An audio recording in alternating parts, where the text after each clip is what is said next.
What? You don't like my intros? Oh, no, fine. Do the intro. Do the intro. No, do the intro. No, I don't want to do the intro. Do the intro. No, do it. You do the intro. If you don't do it, we're not having an intro. Do the intro. What's going on, guys? All right, gotta keep going. Nah, it's okay. We're rolling already. Just go, Are we really? Yeah, we're rolling. That's so funny. Okay. Well, what's up, everyone? It's been a while. We're back with another Rocket Entertainment episode, and today we're going to be talking about the first 4 episodes in the Percy Jackson TV series. I'm super excited. I think you mean Peter Johnson, but yeah, I'm so excited to talk about that. Okay, Peter Johnson. Yeah, my bad, dog. My bad. All right, yeah, let's load up. Let's load up. Oh, show my ranks a bit there. All right, it's been casual too. Just don't want to lose. Don't want to show your ranks, bro. That's crazy. All right, so we can start out with the first one. Yeah. We need to start out with. Did you like it or did you not like it? Oh, I loved it. It was really good. Okay. You know me. I'm very much a stickler for whenever something is going to be based off a book. I really like it when it's close to the book. So I felt the first episode was really good at sticking close to the book. There were some changes though, but I think those changes were really good. Yeah, and just for all the viewers, just so that you know, we've been reading the books since like the beginning of time. It's been at least over a decade. We've been reading all the series and everything. Yeah. So we know what we're talking about. And we've read each book probably about 5-6 times each, yeah, definitely. Probably. Yeah, exactly. Yeah, so it's something that is very ingrained in us, and we might get a little passionate. Definitely. we might get a little happy. Yeah. So yeah, I think they followed the book pretty well. There's one thing that I think was an interesting change that we can discuss later is Gabe is totally not a loser. Yeah, he totally beat me to what I was gonna talk about too. It's because he's, at least compared to the book and the movie, he seems a little bit more like approachable and likable. Versus because I mean, not to mention that abomination of a movie, but the movie did Gabe pretty well. He was a loser. They made him look like a loser, and he treated Sally like a loser. Yeah, he was a total jerk face, yeah.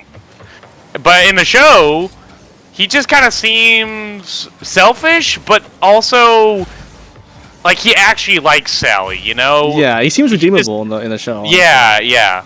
And I like that. I don't mind that as much. I think it's a good change. Yeah. But they didn't talk about... Because I think it makes it more kid-friendly. It definitely does make it more kid-friendly. But also, they didn't talk about... I wouldn't say it's one of the big parts, but definitely one of the reasons... Like, I can know it is big. The whole reason why Sally's with Gabe in the first place in the book is so that you can cover up Percy's smell from one of the big 3. But that doesn't seem to be the case in in the show. Yeah, they haven't talked about that at all. They didn't mention that. They didn't mention the blue food. They're kind of lacking. No, they hint at the blue okay, they food. hinted at it. They didn't just, you know, like Gabe never saw the blue food or made like, what the heck, blue food doesn't exist. You know, the classic Gabe. Yeah. Yeah, but we at least do know that Percy loves blue food. We at least know. Yeah, right, with the jelly beans or the candies that he had. Yeah. Which, if you're a book fan, you'd be like, oh, I know what's going on here. But if you have not seen it before, you'd probably be like, why is he just holding some blue candy right now? What's going on? Yeah, exactly. Yeah, I liked that change. I thought that change was good. I mean, also with Grover as well. I mean, I thought they did Grover's character very well. There were some changes. In the show? Oh, in the show. Yeah. I mean, there were some changes because at least with certain scenes, like Percy actually getting expelled. Yeah. Because I don't think he legitimately gets expelled in the book, but you know, like Percy's freaking out because his only friend he's ever had. Right, is betraying him. Yeah. Yeah. I mean, I knew what was going on. I was still like, "What, Grover? You're actually saying that?" Yeah, exactly. I was so confused. I was like, "Is Grover really about to expose him like that?" So yeah. Oh, the one thing that I wish that they had was something the movie did actually pretty well was this is a pen. what is a pen gonna do? This is a pen. And, Yeah, and in the movie they did that fair. really well, but in the show they're just like, he didn't even mention that was a pen. He's like, he didn't even say anything. He just looked at it and put it in his pocket. I'm like, okay. I mean that's Yeah, that's he just fine. kind of accepted it, you know. He's like, oh yeah, it's a pen. Yeah, sure, I'll keep it. I guess. Yeah. He didn't question it at all. But yeah, Mrs. Dodd's fight was a little different, but it was still pretty accurate. Because it happens inside. Definitely, yeah. It doesn't happen And this outside. time it just happened outside, and it was so quick too. Like in the book, or even in the movie, the fight felt so long, but the show was just, Percy stabbed her, and that's it, and boom. It I know, I was kind of like, oh, I guess she's dead, huh? All right. Yeah, which they don't explain it in the show that well, but in the movie, or oh my gosh, no, in the book, they say that Percy has just like, or all demigods just have an innate like sense of being able to fight. They didn't really say that, but like obviously being able to fight Alecto, one of Hades' main furies, and win in the first encounter is pretty insane Pretty stuff. broken. Exactly, Yeah. and even the Minotaur as well. And I think it proves how Percy is. powerful. How powerful these children of the big three are. Yeah, exactly. Yeah. Because jumping to the second episode, right? Clarice is out here talking so much smack to Percy, like, "Oh, this is the kid that defeated the Minotaur," and we're like, "Bro, I mean, yeah, he's him. Okay, you just don't know. You like, are wrong. He is. Yeah. He is actually just built different. Yeah. And one thing I will say about the first episode is that I'm pretty confident that Sally, or Percy's mom, just doesn't tell Percy that he's the reveal is not with Sally is not the person who reveals that he's the demigod to her. I mean she is, but not like that. Not being like, oh yeah, in that, like before the Minotaur even appears. Yeah. And Grover showing up, like that happened up earlier than it did in the book. But I think it's been a common trend throughout the whole thing is that the knowledge they're getting they're getting the knowledge earlier, but the stuff is still happening around the same time, which is pretty interesting.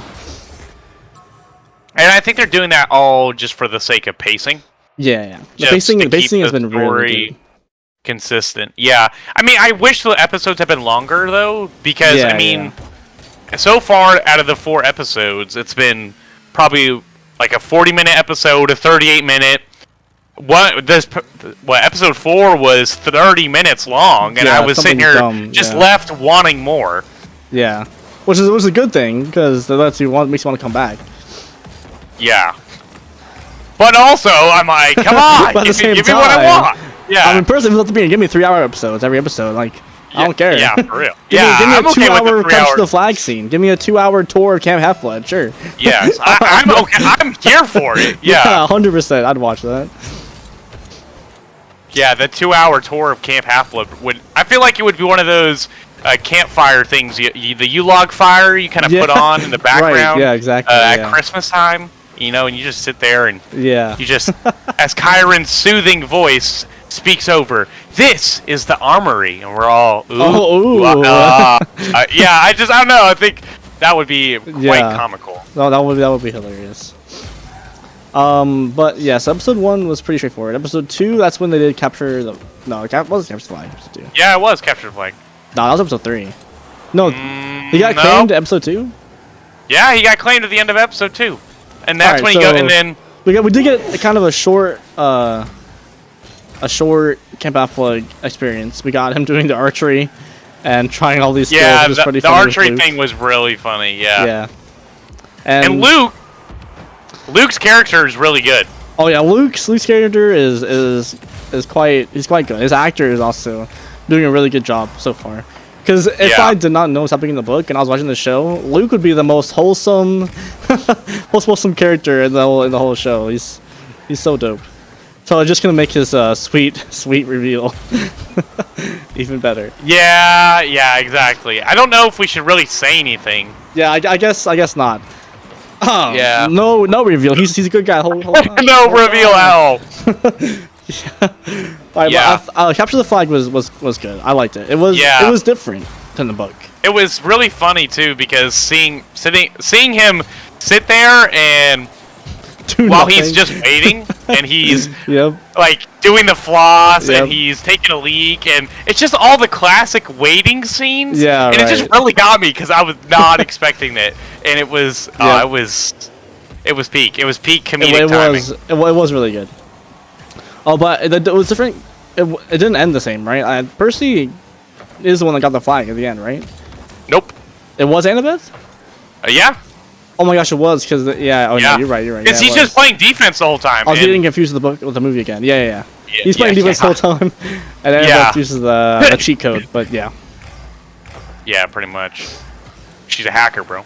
Yeah, and also when Percy was fighting like Clarice and them, I think that was another show of like this guy is just he is just innately stronger than he you. is actually the main character, and he's just better like than all of he was getting wrecked, and all of a sudden he's like, "Oh, what'd you just do?" And then like took Clarice's spear and broke it in his shield. I'm like, "What? That's an insane move." And yeah, it was really good.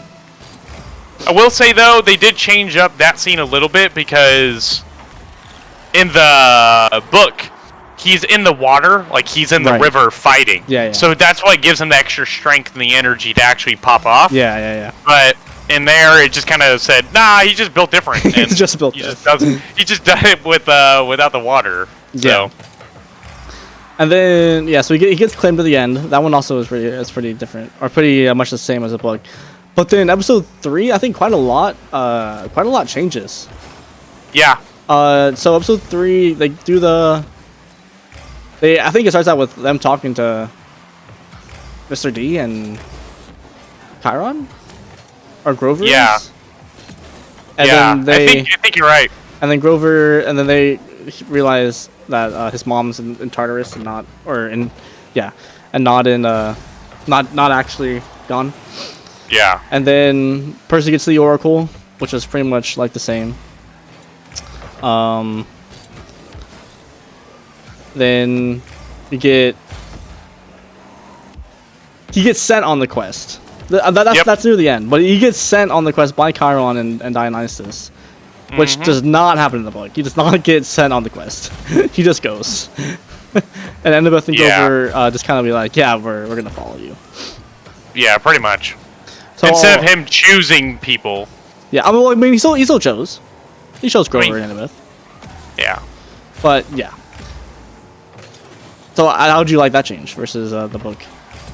You know, it was pretty good. I honestly, that didn't bother me that much because either way, he's going on the quest. So yeah. He got the prophecy. He went on the quest. I mean, it's honestly, it's not that big of a deal to me. I'm not going to be a stickler over that. Yeah, I will say, however, though, I was a little bit of a stickler on Medusa because it took me a while to get used to it because at first, I mean, the Medusa scene is one of my favorite scenes in probably the first book. Really? Yeah, I just enjoy it. I mean, it's Medusa, and he kicks butt. Fair enough. I mean, plus Grover is just flying around using flying winged shoes. Yeah. So, I mean, and that's true. That's true. That scene and picturing that is just hilarious. Yeah, I always thought of the Medusa as the weakest boss fight in the first. I mean, book. honestly, you're probably right. Just because Medusa she's not built well in the book. We get some of it being like, oh yeah, your father did this and your mother that, yada yada, but not we don't get a lot. They figure out she's Medusa pretty. Yeah, they flesh her out really well in the show. Oh yeah, in the show they give her quite a lot, which is quite cool. I was struggling with because the scene in the book is so quick. Yeah. And there's not a whole lot of it fleshing out, and so they change a lot of it because Electo is chilling outside. Yep. And at this point, she's already dead again. Right. For the second time. And so this time, the show kind of forces them to stay with Medusa. It's either we go with this person or we go with Electo. And yeah. Which, that's one of the things I wasn't a huge fan of, but overall, I mean, them taking the time to actually flesh out her character was a really good decision. Yeah, definitely. Another thing about Medusa is I don't think they knew that fast in the book. They didn't walk up and be like, "Yeah, it's Medusa," did they? No, not at all. They had no clue. They were. I think they were inside eating, and then they're like, "Wait a minute." Yeah, because This is Grover makes a Medusa. comment of, "Wow, these statues are so lifelike." Right. Hey, that looks like my Uncle Ferdinand. Yeah. Wait, that is my Uncle Ferdinand. Yeah, and they go, yeah. "Oh, that's where we are." We gotta go. It's Yeah. time to leave. Yeah. Yeah, but the thing I can say is I was hoping they didn't, pull a movie and give Percy Jackson an iPod.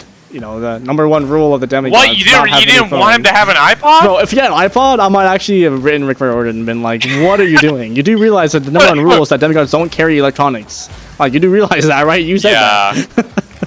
And then all of a sudden, Percy Jackson has an iPod. Like, oh, let me just Yeah, with an yeah. iPod. Yeah, okay. But I'm glad they did not. No, do I that. mean, you're so right. I mean, you are right, though. I mean, he's not supposed to have an iPod, and here he is, just whipping out an iPod to defeat Medusa. Yeah. And it's just like, come on now, Yeah. like don't be dumb. Yeah. But yeah, Medusa was good. I think I liked when Luke was giving Percy the shoes. I didn't think that each shoe would have a wing on it. I don't know why. I thought they both had 2 wings. Yeah, I honestly pictured the exact same thing. The that you're design talking about was right differently than what I saw, and that could have been because the movie has the design where both shoes have both wings. now. Yeah. That's probably why we both thought, oh, they should have both wings. But I kind of like the fact that each one that has to one me wing. just makes more sense. It does. It does make more sense, but maybe that's why it's not supposed to be that way, because Yeah. the gods are always special in their the way they do things. So That is very true. in one of the first episodes when we first see Dionysus and Percy wakes up at the beginning in the hospital. He's Oh talking to yeah. Dionysus and he's like, I'm your dad. Go get me some wine. Yeah, and I'll tell you anything you want to Yeah, just know. grab me some wine and I got you. Okay, yeah, whatever, Peter Johnson. That's not my name. Yeah. That yeah, scene was that done was so good. perfect. Yeah. I will say, I mean, I didn't really know what to expect, but after watching, like that scene play out for Dionysus, I was like, I will literally never. I can't ever unsee it. This is how I forever want Right, it to be played yeah. and 100%. portrayed for the rest of my life. Yeah, definitely. Yeah. Dionysus This is is how I pretty will good. read the scene from now on when I go and reread the book. Yeah, the way that the first thing you said is just Peter Johnson. It's just immediately Yeah. from then on, it's just like, all right, this is it. This is the best adaptation. It's so good. Yeah, hands down, the best adaptation we've ever seen. Yeah. And then episode 4, the one that just came out today, or Yeah. or yesterday, I guess. That one yesterday. followed the book pretty consistently. I think it's been the one that's Yeah. followed the book the most so far. There's been some knowledge that they gained in this scene in the book that they already had prior. Like, I don't think Percy knew that Grover was Annabeth's protector until the scene, and then the same thing with he didn't know about Thalia until the scene as well. I think everything happened in the scene that they already knew prior, which I thought was good.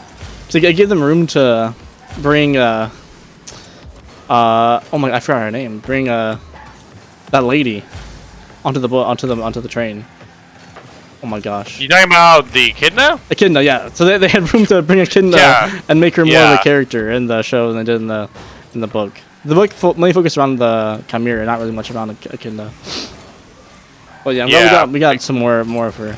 She was so creepy. It was so. They actually did it really well. It really was, because it really did feel like a hunt that was happening. Yeah, it was Like, so good. oh, they really don't want Percy to succeed. They're not just, we're just gonna send some random monsters after you, but Yeah. nope, we're sending the big bad, Yep. the mother of all monsters. Which I had no idea that was the case, and I Yeah. don't know. And part of me is just kind of like, oh, that's cool. I didn't know that, but Yeah, it was good. It was good. And then, we were talking about Percy being poisoned, and I don't think he was poisoned in the book. I was thinking, but I could be mistaken. He could be poisoned. I think he definitely at He least might- gets wounded. He was getting wounded, but definitely not that early. Like, they're not carrying him around. No, time. yeah, he gets wounded in the middle of the fight with the Chimera. At least After- that's yeah. what I remember. Yeah, and in the book, it was way less urgent. than the movie. And because in the book, Yeah. they were just kind of Or the show, you mean? Or yeah, in the show it was way more urgent because they're like getting chased the entire time. Yeah. And then when Percy in the book, I think they're just sightseeing. Yeah, they're literally just walking around, and then Annabeth is just like, oh my gosh, let's go there. And yeah, and Percy, like, Percy, I think has okay. a feeling that like somebody's watching them, and then they realize that they're being followed and they get attacked, and then Annabeth and Grover just kind of like leave without any urgency. They're like, yeah, just you take the elevator, I'll come in a bit, and then that's when Echidna reveals herself with the Chimera, and then Percy solos. Yeah. And plus, also in the show, this is just a little pet peeve thing. In the show, he falls, but in the book, he jumps. Are you sure?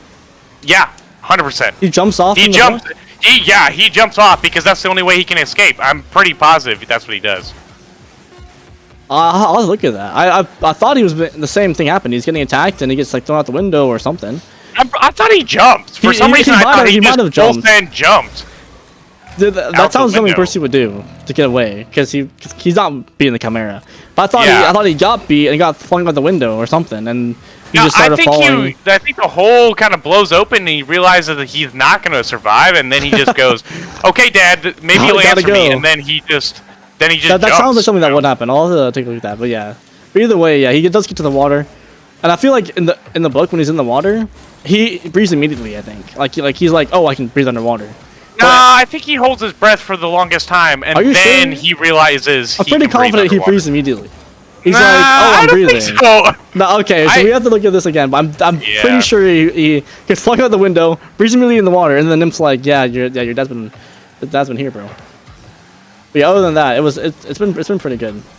Yeah, I think the only thing I'm having difficulty with is Annabeth's character. I don't know if I like the way she's portrayed so far. She just seems a lot more mean in the show than she is in the book. Definitely in the first three episodes, she was kind of mean. But since they started becoming friends, and it's been kind of more how I thought she would be the whole time. But then again, Percy's also kind of a jerk. Not to his friends, but to Annabeth and like his father is like. He's like when he was burning that thing and saying, like, praying to his mom or something instead of his dad. As he seemed like he was like spiteful of the gods, which he didn't seem that spiteful of in the book. I mean, he definitely was, but he didn't really show as much as he is in the movie, which could just be just something that they wanted to do, to show how Percy also doesn't like the gods, and now Annabeth really didn't like Percy that way. Because like we got them saying that Annabeth didn't like Percy in the beginning. Yeah, but like they said it and then they moved on. Like you can't really read words in certain tones if you don't remember. Yeah. So it's probably the way it was written, but yeah, I was not reading it that way. I thought they were kind of just chill. Yeah. But yeah, I agree. I think I was right there with you. Yeah, but I saw them hugging in the next episode. We saw the preview.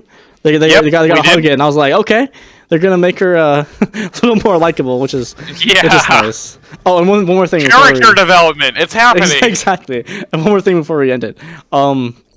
I think the song is hilarious. The song Grover is singing. Dude, yes. The clapping song, and then I'm so glad you brought that up too. So yeah, that was so funny. And then British and was like, "What are you doing?" Like they actually agreed. Like you're lost, Grover. That was like probably the first time they've agreed on something all day. And then later when they're fighting him on the way to put Medusa, Percy starts clapping. I started laughing immediately. I'm like, dude, I know that was reversing so funny. Yeah, because so I was laughing because at first I saw Grover doing this and I'm going, this is so cringe. Oh my gosh, this is just so cringe. And then later on when Percy starts doing it, I thought, okay, now this is actually really funny. It's so good. Yeah. But also, apparently that actor, Grover's actor, he had a YouTube channel when he was a kid, and he used to do singing and stuff like that. So hilarious. I think maybe that kind of influenced that character decision a little bit. Yeah, that's super cool. I think is awesome. Yeah. Yeah, that's great. I'm so excited for the next episode. I can't wait. We get Ares. Yeah. We get the love tunnel. Finally, we get Ares. Yeah. Yeah, we get everything, and then from then on, it's like we're zooming to the end. I'm excited. Yeah. Yeah. All right. Anything else you want to say before we end it? No, I think it's really good. I'm really excited to see how they're doing so far. I mean, they've been phenomenal. So I really have high hopes for the rest of the season. Yeah, me too. All right, we'll come back next week with episode 5 breakdown. Thank you guys for watching. See ya.